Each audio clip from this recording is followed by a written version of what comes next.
Pernahkah kamu merasa seperti seorang seniman yang tak pernah selesai dengan mahakaryanya?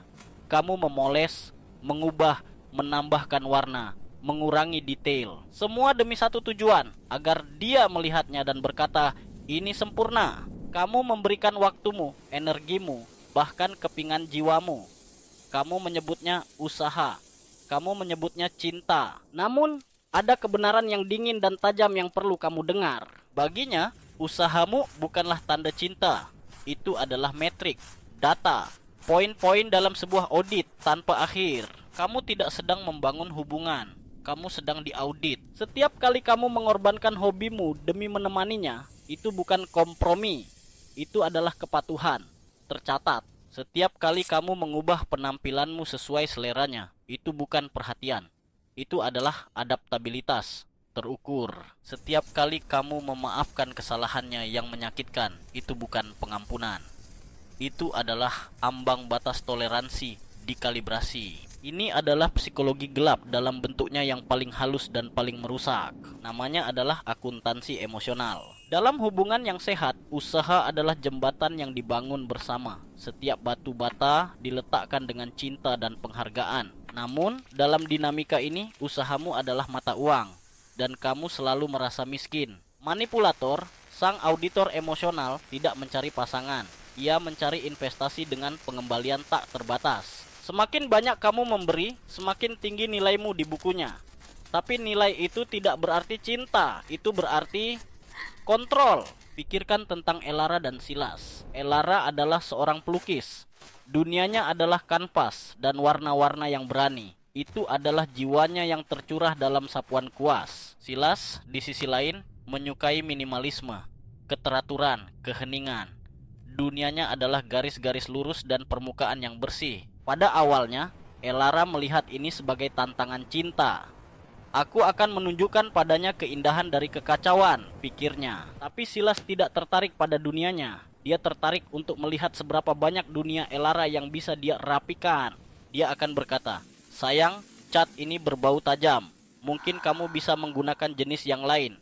Ini bukan saran. Ini adalah tes pertama. Elara, atas nama cinta, mengganti catnya. Pengorbanan pertama. Di buku besar Silas, sebuah entry dibuat.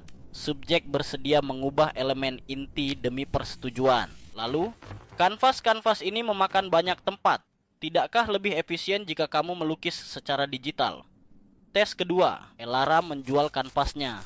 Pengorbanan kedua, entry baru. Subjek bersedia meninggalkan medium fisik. Keterikatan pada tradisi dapat dimanipulasi. Ini terus berlanjut. Teman-temannya terlalu berisik. Waktu melukisnya terlalu larut.